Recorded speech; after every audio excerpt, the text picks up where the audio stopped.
Bonjour, je suis Philippe Lyotard, enseignant-chercheur à l'Université Lyon 1, membre du laboratoire Elvis, laboratoire sur les vulnérabilités et l'innovation dans le sport. Et je travaille, ou j'ai travaillé en tout cas, sur les violences sexuelles dans le sport depuis la fin des années 1990. Et à ce titre, j'ai participé au groupe de travail du ministère des Sports, créé en septembre 2007, qui a donné lieu au plan de prévention dit plan Bachelot, diffusé à partir de février 2008. Et j'ai continué à travailler sur ces questions, mais plutôt dans le cadre de la formation des acteurs et des actrices du monde sportif, plutôt que dans la recherche à proprement parler.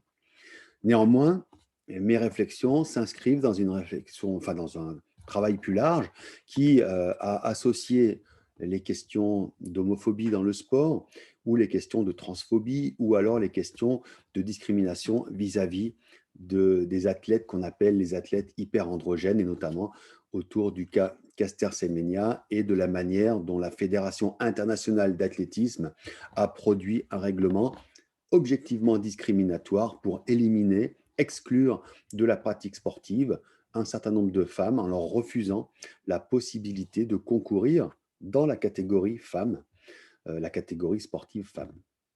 Alors aujourd'hui, qu'est-ce que je vais faire? Eh bien, je vais proposer des réflexions.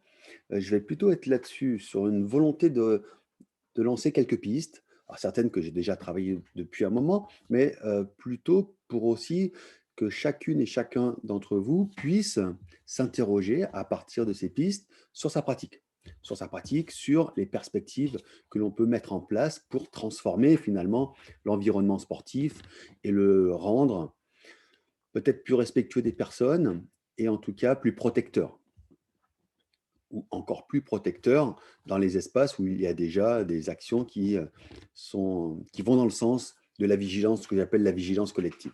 Alors, mon intervention aujourd'hui, elle s'intitule Corps performant, corps érotique, corps humilié. Deux points, les violences sexuelles, sexistes et homophobes dans le sport. Ces trois premiers temps, euh, corps performant, eh bien, corps érotique, corps humilié, là aussi, c'est quelque chose qui se pense dans l'articulation. L'environnement sportif, en tout cas l'organisation sportive fédérale, qu'elle soit unisport ou même plurisport, hein, même affinitaire, induit un rapport au corps performant. La volonté de produire des corps de plus en plus performants. L'idée étant associée au progrès de la performance.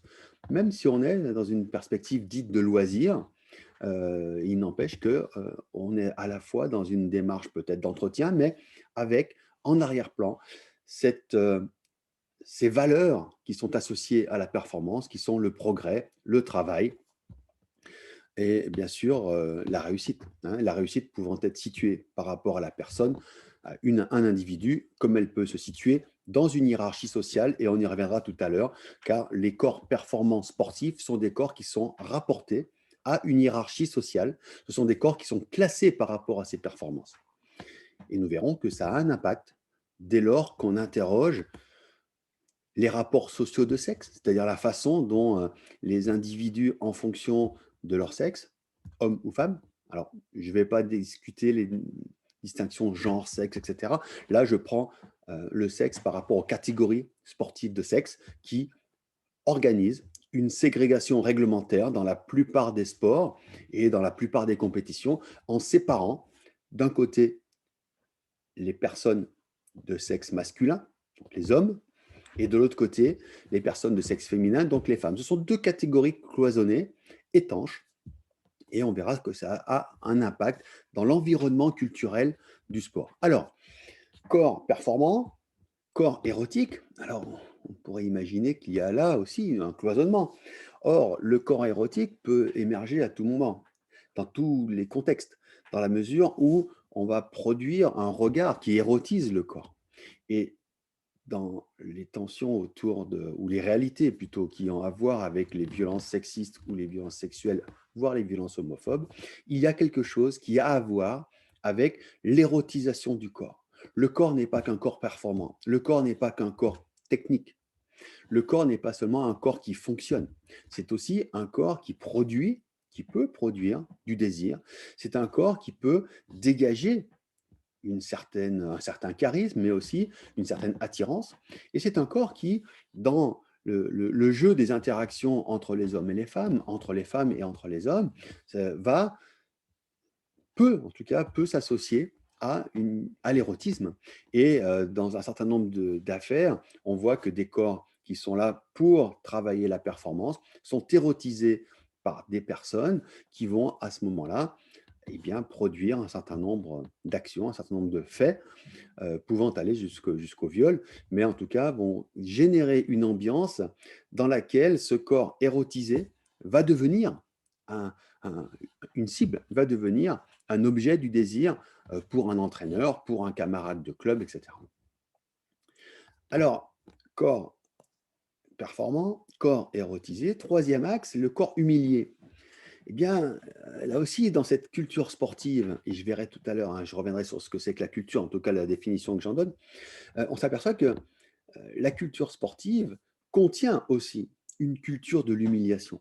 C'est-à-dire que le fait de jouer et le fait de gagner s'associe d'un certain nombre de rituels qui sont des rituels de moquerie, d'humiliation à l'égard des perdants ou des perdantes. Et ce qui est intéressant, c'est que là aussi, ces rituels d'humiliation vont reprendre des éléments de la sexualité pour moquer les perdants. Alors, des choses très simples hein, que les enfants apprennent très vite et très tôt, et ça les fait beaucoup rire quand ils ont gagné, quel que soit d'ailleurs le jeu, c'est pas seulement dans le sport, hein, mais un jeu collectif, que ce soit un grand jeu de colonie de vacances ou de centre aéré, ou une partie de football ou de basket dans une cour de récréation, donc en primaire, eh bien on a gagné les doigts dans le nez, ils ont perdu, et là, les enfants rient beaucoup et on voit bien que tout de suite, les doigts où sont placés les doigts des perdants, ça a bien sûr très clairement à voir avec la sexualité. Que ce soit une sexualité masturbatoire ou au contraire une sexualité pénétrante, une sexualité qui va marquer la domination, qui va marquer par la pénétration, si possible, une pénétration non consentie, l'imposition des plus forts sur les plus faibles. Donc la sexualité n'est pas loin, vous voyez. La sexualité est en arrière-plan. Elle n'est pas forcément conscientisée en tant que telle, mais elle compose avec cette culture sportive et elle alimente l'humiliation vis-à-vis des perdants. Elle alimente tout ce qu'on va avoir, bien sûr, autour des stades. Elle alimente les propos des supporters, les propos des coachs, des entraîneurs, les propos des joueurs et des joueuses elles-mêmes et eux-mêmes. C'est-à-dire que les injures homophobes, les injures sexistes font partie de la culture sportive. Alors on peut dire que ça ne devrait pas, il n'empêche qu'il suffit de se promener sur les terrains de sport régulièrement pour entendre des propos qui s'inscrivent, alors bien sûr dans la logique d'humiliation, mais aussi dans la logique de l'affrontement. Et il n'y a rien de plus touchant au sens fort du terme, que les insultes à caractère sexuel, que les injures à caractère sexuel pour blesser un adversaire, pour blesser une personne. Alors, cette introduction est en fait, c'est pas vraiment une introduction, vous voyez, il y a déjà des éléments de questionnement. Euh, la question qui se pose à moi maintenant, c'est celle de caractériser justement en quoi ces violences traduisent une réalité culturelle. Alors, les violences sexuelles, sexistes, homophobes, transphobes, les violences qui ont à voir avec le genre, en fait, sont des violences de genre. Des violences de genre qui peuvent être symboliques, on l'a vu, les injures, les insultes, mais qui peuvent être aussi physiques et qui peuvent se traduire par des faits, des actes qui sont répréhensibles du point de vue du code pénal. Donc là, on a affaire à des réalités culturelles. Et c'est là la question que j'aime discuter, parce qu'elle ne va pas de soi. Et c'est pour ça, parce qu'elle ne va pas de soi, cette question qu'il faut la poser régulièrement, y revenir régulièrement. Euh, la réalité culturelle des violences signifie que ces violences ont un sens dans la culture dans laquelle elles se développent. Ces violences, par ailleurs, vont générer de la vulnérabilité chez les athlètes. Pourquoi? Eh bien parce que la vulnérabilité, en tout cas la définition que je donne de la vulnérabilité, c'est une exposition à un risque. Le fait que les personnes qui pratiquent le sport puissent exposer à ces violences sexistes, homophobes ou aux violences sexuelles ou au harcèlement, sexuel ou au harcèlement moral ou aux maltraitances, vous voyez, le fait d'être exposé à ces risques et de ne pas pouvoir s'en protéger pour différentes raisons structurelles, organisationnelles, eh bien, ça caractérise la vulnérabilité. Donc l'idée, c'est de dire que la pratique sportive, l'engagement dans le sport peut exposer des pratiquantes et des pratiquants à une certaine vulnérabilité vis-à-vis des violences de genre. Parmi ces violences de genre, il y a celles qui vont se caractériser par ce qu'on appelle le sexisme. Alors, je vais dire deux mots sur le sexisme, car le sexisme est un environnement, alors qu'est-ce que c'est d'abord? Ben, c'est une idéologie. Vous voyez, une idéologie, c'est-à-dire une représentation du monde, une représentation d'un monde hiérarchisé, une représentation d'un monde hiérarchisé dans lequel les femmes sont inférieures aux hommes, dans différents domaines, pour différentes raisons, peu importe, mais le sexisme est là comme une idéologie qui hiérarchise les individus, de la même manière que le racisme. Donc racisme, sexisme, on voit que ces idéologies peuvent avoir des conséquences. Et c'est ça l'enjeu de la compréhension, c'est qu'il nous faut réfléchir à ce qui, dans le sport, produit cet environnement sexiste, cette représentation hiérarchisée entre les hommes et les femmes. Et bien évidemment, on voit le lien avec le corps performant. Si les hommes sont plus forts, courent plus vite, sautent plus haut que les femmes, eh bien de fait, cette idéologie va être renforcée. On pourrait penser à contrario que les personnes ne font pas les mêmes performances, ne produisent pas les mêmes résultats, mais ce n'est pas cela qui va les hiérarchiser en dehors de leur simple production de résultats. Donc, environnement sexiste renforcé par ce corps performant et renforcé aussi par l'existence du corps érotique, puisque dans ce cadre-là, dans une idéologie sexiste, le corps des femmes sera principalement vu comme un corps potentiellement objet sexuel. En tout cas, un corps qu'on va pouvoir regarder, qu'on va pouvoir chercher à regarder sous la douche, par exemple, qu'on va chercher à toucher, par exemple, qu'on va chercher également à posséder sexuellement. Donc, vous voyez que dans cette interaction liée, enfin, dans cet environnement sexiste, on voit bien qu'il y a des potentialités d'actes qui se comprennent par cette représentation qui n'est pas forcément claire, qui n'est pas forcément totalement consciente d'une hiérarchie entre les femmes et les hommes. En tout cas, d'une asymétrie dans la façon d'interagir au sein de l'organisation. Ceci dit, si on parle d'idéologie, on parle de culture. C'est-à-dire qu'on parle de quelque chose qui préexiste, qui est déjà là avant que les individus arrivent. Alors, ce qui est déjà là, c'est cette représentation. Elle n'est pas propre au sport. Elle n'existe pas que dans le sport. Mais la question que je pose, c'est à quelles conditions on peut intervenir précisément pour que cette culture ne se reproduise pas. Parce que si c'est culturel, c'est donc que ça préexiste aux individus. C'est le principe de la culture. La culture nous préexiste en général. Et si ça préexiste aux individus et que ça se perpétue, c'est que ça se transmet. Donc le sexisme, l'homophobie, les violences se transmettent comme ou bien des représentations du monde qui vont à leur tour structurer les représentations du monde des plus jeunes, mais également, si je parle des violences, comme des moyens de répondre à des situations, des moyens de conquérir l'autre, par exemple, sexuellement.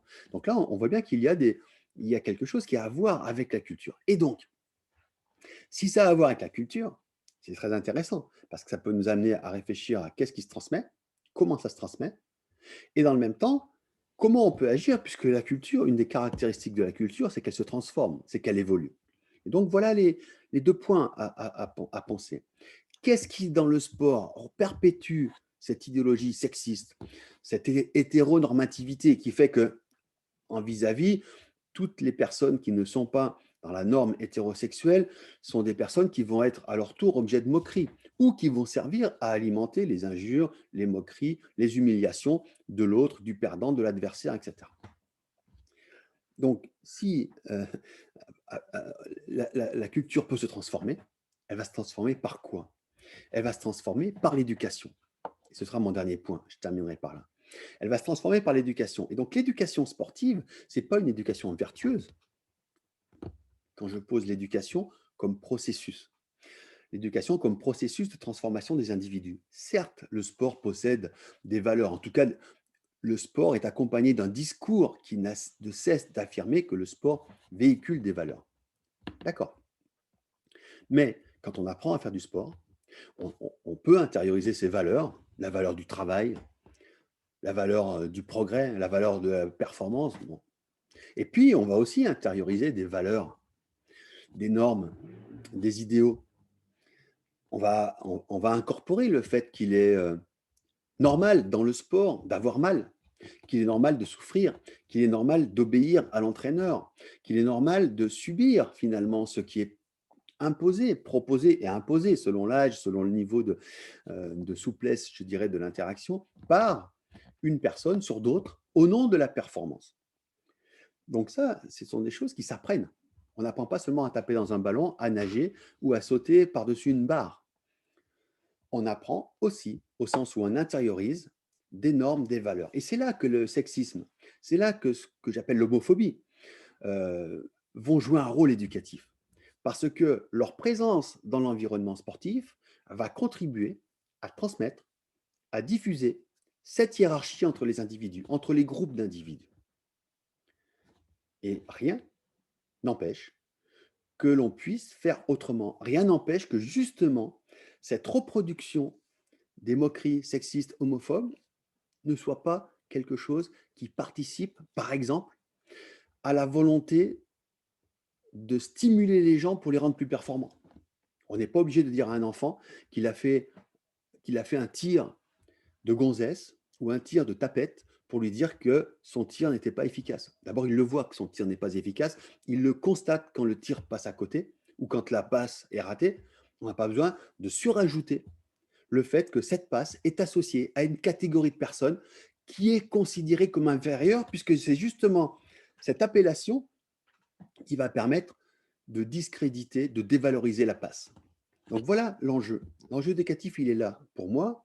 Alors, on n'est pas vraiment sur les violences sexuelles, mais on est dans un environnement, on est dans un climat qui rend propice, qui rend favorable les violences sexuelles, ou tout au moins qui les rend moins graves, puisque si ces violences commencent par être des violences symboliques, si ce sont de simples attouchements, quand je dis simple, c'est du point de vue des agresseurs, des simples attouchements, ce sont toujours des actes, moqueries, injures, attouchements, qui sont minimisés au nom justement de la perception du fait que l'intégrité de l'autre n'a pas été atteinte. Sauf que si on se place du point de vue de cet autre-là, on peut comprendre, on peut saisir, on peut tout à fait imaginer que ces moqueries, ces jeux, ces attouchements sont déjà des violences et des violences qui n'ont pas leur place. Ce qui signifie, je termine, que pour arriver à instaurer comme cela un climat éducatif, mais éducatif au sens où il permet d'infléchir les comportements dans le sens des valeurs que nous travaillons à défendre ensemble, eh bien, il y a une nécessité de former les adultes, de former les intervenants, de former les encadrants, de former celles et ceux qui accueillent ces jeunes générations et qui vont ou bien diffuser ces idéologies ou bien vont contribuer à les combattre. Je vous remercie.